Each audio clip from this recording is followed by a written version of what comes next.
आज हम लोग कक्षा तीसरी का परिसर अध्ययन सीखेंगे, जिसको हम ईवीएस बोलते हैं। तो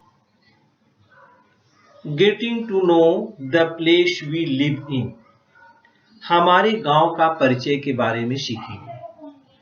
हमारे गांव के परिचय के बारे में हम लोग क्या क्या सीखेंगे बच्चों। गांव कैसे बनता है उसके बारे में चर्चा करेंगे।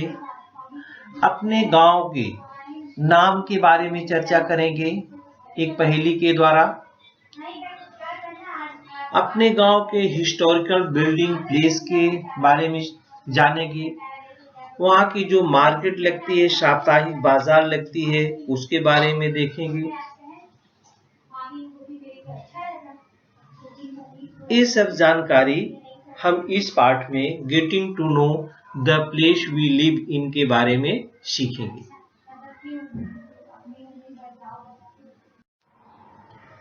ये देखिए, getting to know the place we live in, find the name of towns in the word puzzle given below. जैसे पुणे है, पुणे यहाँ पर देख रहे हैं आप, कहाँ है? ये है पुणे। ये क्या है बच्चों? पुणे दिख रहा है। इसके बाद आप यहाँ पर पुणे दिख रहे हैं। अपने गांव के नाम इस प्रकार से खोजना है। यहाँ पर देखिए, ये नीचे एकदम आप देखिए नासिक खोज रहे हैं, तो यहाँ पर है ये नासिक। ये देखिए नासिक है, बराबर। यहाँ पर हमने पहले से लिखा है। आप कोल्हापुर खोजेंगे, आपको इसमें मिलेगा। लातूर खोजेंगे, यहाँ पर देखिए लातूर है, LATUR, ये है लातूर। आप यहाँ पर देखिए दूसरे भी गांव खोज सकते हैं। ये थाने है, THANE, ये देखिए थाने मिल जाएगा। यहाँ पर पेन मिल जाएगा, PEN। इस प्रकार से आप जितने भी गांव यहाँ से खोजेंगे आपको मिल जाएगा। यहाँ पर कोल्हापुर था, देखो कोल्हापुर यहाँ है, KOLHAPUR, एकदम नीचे है कोल्हापुर। यहाँ से नया भी बन जाएगा, यहाँ यस से है, ये है सिंधुदुर्ग। सिंधुदुर्ग, ये हो गया सिंधुदुर्ग। तो इस प्रकार से आप इस अल्फाबेट के सहारे आप अपने गांव को बना सकते हैं कि कौन कौन से गांव के नाम इसमें दिए गए हैं। आगे चलते हैं हम बच्चों। सबसे पहले है कि how does a town form. आपने कभी सोचा है कि जिस गांव में, जिस शहर में, जिस कस्बे में हम लोग रहते हैं, ये पहले कैसा रहा होगा? पहले कैसा बना? कैसे लोगों ने बनाया? तो बच्चों, जो हम लोग आज लोग सीखते आए हैं इतिहास के माध्यम से, पहले खेती का ज्ञान मनुष्य को नहीं था। मनुष्य ऐसे घूमता टहलता हुआ था, खेती का ज्ञान नहीं था। तो आज हम जो दाल चावल रोटी भाजी खा रहे थे, खाना भी नहीं मिलता था। उस समय ये जानवर देख रहे हो, यही इनका शिकार है, यही इनका खाना पीना है। ये विभिन्न प्रकार के यंत्र बनाते थे, उससे जानवरों का शिकार करते थे और कंदमूल खाते थे। आगे चल करके इनको खेती का ज्ञान हो गया। जब ये खेती का ज्ञान हो गया, जमीन मिल गई, पानी मिल गया इनको। जब जमीन और पानी हो गया तो छोटे छोटी बस्तियां बनने लगी। कुछ समय के बाद मनुष्य जो घुमंतु था, जो घूमता था अपने शिकार के लिए, जब उसको खाने पीने की जगह मिल गई तो वहीं पर वो रहने का अपना स्थान भी बना लिया और आपस में सब लोग मिलकर के खेती करना शुरू कर दिया। और इससे हुआ क्या कि ये लोग एक दूसरे के पास रहने लगे और एक दूसरे के पास जब रहने के लिए, तो धूप से सुरक्षा के लिए, बारिश से सुरक्षा के लिए इनको घर बनाना जो है लगने लगा कि हम घर बनाएं, और सब लोग इस प्रकार से छोटे छोटे घर बना के रहना चालू कर दिए। तो कई बस्तियों के मेल से क्या बन गया बच्चों? गांव बन गया। कई बस्तियों के मेल से, ये देखिए छोटे छोटे घर है, कई बस्तियों के मेल से एक गांव बन गया। अब गांव बन गया तो गांव में एक ही काम तो सब लोग कर नहीं सकते हैं। हुआ क्या, जब खेती का ज्ञान हो गया मनुष्य को, तो बहुत सारे काम हो गए, काम सबके बांट दिए गए। कुछ लोग लकड़ी के औजार बनाते थे, कुछ उनकी मरम्मत करते थे, कुछ लोग कपड़े बुनना चालू कर दिए, कुछ लोग आभूषण बनाते थे, और कुछ लोग क्या किए, मिट्टी के बर्तन बनाते थे। ये सब काम अलग अलग लोगों को बांट दिया गया, तो सबका व्यवसाय जो है अलग अलग हो गया। अब खेती का ज्ञान हो गया, तो खेती के काम में जो पुराने औजार थे और आज नए औजार, दोनों में तुलना करना चाहेंगे हम। ये एंशिएंट फार्मिंग टूल्स थे पुराने, और ये नए औजार हैं, इनके सहारे खेती होती है। तो खेती के काम में हंसिया है, कुदाल है, खुरपी है, हल है, जो आप देख रहे हैं चित्र में, किसान हल चला रहा है, ये सब खेती के औजार है पुराने। आजकल ट्रैक्टर के द्वारा खेती होती है, मशीन के द्वारा कटाई होती है, बुआई होती है, तो सब नए इंस्ट्रूमेंट इधर दूसरे चित्र में दिखाई दे रहे हैं।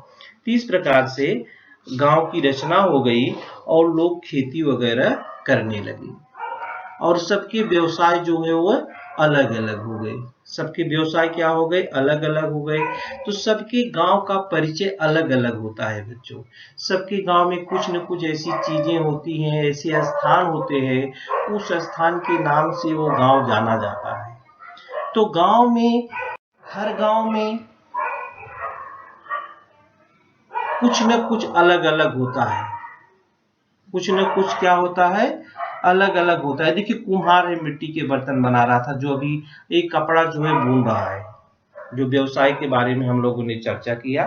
तो हर आदमी का व्यवसाय अलग अलग कर दिया गया कि लोग लड़ाई झगड़ा न करें, अपने व्यवसाय को सब लोग संभाले, और सबका संपर्क एक दूसरे से, जरूरत की सभी आवश्यकताएं की चीजें सबको लगती हैं, सब लोग उसको पूरा करते थे। गांव में बड़ी बड़ी मंदिर, मस्जिद, गिरजाघर, स्मारक, किला, ये सब बने होते थे प्राचीन समय में। उसी के नाम से वहां की जानकारी होती थी। ये देखिए हिस्टोरिकल ऑब्जेक्ट्स है, जैसे अपने महाराष्ट्र में है रायगढ़। तो रायगढ़ क्यों मशहूर है? रायगढ़ किले के नाम से मशहूर है। रायगढ़ का नाम ही, वहां पर रायगढ़ किला बना हुआ है। तो गांव में जैसे मेले लगते हैं, धार्मिक यात्रा करनी है, धार्मिक स्थान है, तो उसी के नाम के कारण गांव का नाम जो होता है वो प्रसिद्ध होता है। जैसे रायगढ़ हमने बताया, रायगढ़ का किला है, तो रायगढ़ इस नाम से जाना जाता है।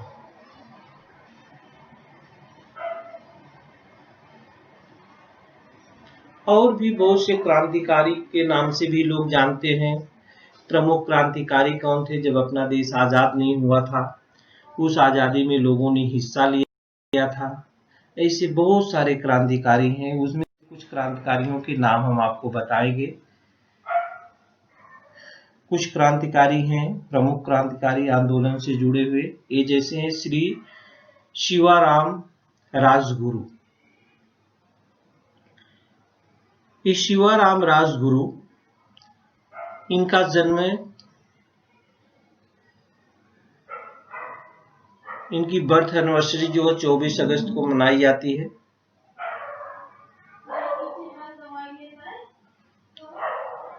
इन्होंने ये राजगुरु का जन्म खेड़ नामक गांव में, पुणे में है खेड़ नामक गांव, वहां पर हुआ था और 15 वर्ष की आयु में संस्कृत भाषा का अध्ययन करने के लिए बनारस चले गए थे और वहां पर उन्होंने मराठी, संस्कृत, हिंदी, उर्दू, अंग्रेजी सब भाषाएं सीखी थी। इसके अलावा शहीद भगत सिंह थे। इन्होंने अपने देश की आजादी के लिए अपने प्राणों की आहुति दे दी। जो प्राचीन मंदिर मस्जिद मिले हैं उन्हें याद करने के लिए हम वर्ल्ड हेरिटेज डे मनाते हैं।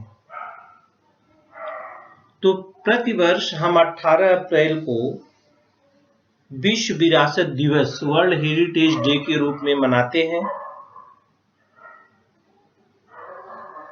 इस दिन हम लोग कहीं न कहीं घूमने जाते हैं, जैसे किले है, गिरजाघर है, बड़ी बड़ी और इमारतें हैं, ताजमहल है। इनको याद करने के लिए, इनको देखने के लिए हम लोग जाते हैं। लोग जो पर्यटक लोग आते हैं, आजकल तो कैमरा है, मोबाइल है, उसका चित्र जो होता है ले जाकर के अपने घरों में संग्रहित करते हैं। तो प्यारे विद्यार्थियों, पुराने समय में जैसे आज अपने बड़े बड़े मॉल हैं, बड़ी बड़ी दुकानें हैं, ऐसा कुछ नहीं हुआ करते थे। लोग सब अपनी आवश्यकता, सबकी ऑक्यूपेशन अलग अलग थे, सबके व्यवसाय अलग अलग बढ़ गए थे और उन व्यवसाय से वो एक दूसरे की पूर्ति आदान प्रदान करते थे। लोग बाजार में जाते थे, बड़े बड़े साप्ताहिक बाजार जिसे बोलते इक्विली मार्केट, वीकली मार्केट। ये देखिए, मार्केट में लोग जाते थे, कोई कपड़ा बेच रहा है, कोई खाने पीने की चीजें बेच रहा है, कोई कुछ बेच रहा है, तमाम प्रकार की चीजें बिच रही है। वहां पर लोग उनकी उपयोगिता के बारे में भी समझते हैं या सामने वाले से पूछते आप क्या क्या बेच रहे हैं, आपके क्या क्या सामान है, आप कैसे लेके आते हैं, कैसे लेके जाते हैं। तो आज तमाम प्रकार के अनेक प्रकार के साधन हैं, उन साधनों का उपयोग करके लोग एक दूसरे के यहाँ जाते हैं और एक दूसरे की खुशहाली भी बांटते हैं। जैसे सब्जी मार्केट है, यहाँ पर तमाम प्रकार के अनेक प्रकार के फल दिख रहे हैं, तो जिनके वहाँ फल पैदा होता है वो फल लेके मार्केट में जाते हैं, जिनको आवश्यकता वो फल लेते हैं, उसके बदले में उनको पैसा देते हैं। तो दैनिक आवश्यकताओं की पूर्ति करने के लिए गांव के लोग साप्ताहिक बाजार पर निर्भर होते हैं। बाजार में जो उनकी आवश्यकताएं हैं वो सभी वस्तुएं वहां पर मिलती हैं। तो इससे बाजार के बहाने हमारे परिसर के जो लोग हैं, आज तो हमारे पास मोबाइल है, टेक्नोलॉजी इतना ज्यादा है, मोबाइल पे बैठ के सबकी हालचाल ले लेते हैं। पहले लोग बाजार जाते थे, चौराहे पर इकट्ठा होते थे, तो किसके गांव में क्या हुआ है उसका हालचाल आदान प्रदान करते थे। गांव के परिसर के लोग एक दूसरे से मिलते जुलते थे और एक दूसरे का सुख दुख भी आपस में लोग बांटते थे। एक दूसरे का सुख दुख भी क्या करते थे, आपस में लोग बांटते थे। इसलिए साप्ताहिक बाजार वगैरह लगाई जाती थी। ऐसा नहीं है कि केवल खाने पीने और अपने कपड़े के लिए। हमारे कृषि में काम करने वाले जो विभिन्न प्रकार के जानवर होते थे, जिन विभिन्न प्रकार की गाड़ियां हैं, बैलगाड़ी है, ट्रक है, बस है, इन सब की भी बाजार समझो लगती थी। परिवहन के जो साधन थे, यहाँ तक कि गधे हैं, ये गधों की भी बाजार लगती है। बाजार के कई प्रकार हैं। यहाँ भी आपने मार्केट में देखा होगा, फूल बाजार अलग है, कपड़ा बाजार अलग है, फल बाजार अलग है, गधे घोड़े जहाँ बेचे जाते हैं वो बाजार अलग है। ये गधे कहाँ जानते हैं, यहाँ पूड़ा है, पुणे जिले की जिजूरी और अहमदनगर के मढ़ी नामक स्थान पर गधों की बाजार लगती है। वहां पर लोग गधे खरीदने के लिए जाते हैं। घोड़ों की भी बाजार लगती है, वो मालेगांव में लगती है। नांदेड़ जिला है, वहां नांदेड़ जिले में एक मालेगांव है, वहां पर घोड़े बिकते हैं। इससे जो चीजें जहां बिकती हैं उस गांव का नाम भी होता है, उस गांव की पहचान भी होती है। उस गांव की क्या होती है? पहचान भी होती है, इस आधार पर की जाती है। ये डंकी मार्केट जेजूरी है, गधों की बाजार, गधों की हाट जिसको बोलते हैं। तो हम लोगों ने इस पाठ में क्या सीखा? What we have learn. हमने क्या सीखा? Many settle many settlements merge together and formed a village. माने कई बस्तियां मिलकर के गांव बनता है। और खेती की खोज होने के बाद as farming developed people had to do different kinds of work। खेती की खोज होने के बाद मनुष्य के काम बढ़ गए। some places become known for their historical buildings। कुछ गांव का परिचय ऐतिहासिक वस्तुओं के कारण होता है। a place gets its renown from its people and their important deeds।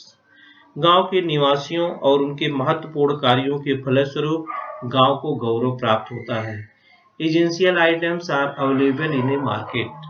बाजार में दैनिक आवश्यकताओं की वस्तुएं हमें मिलती हैं।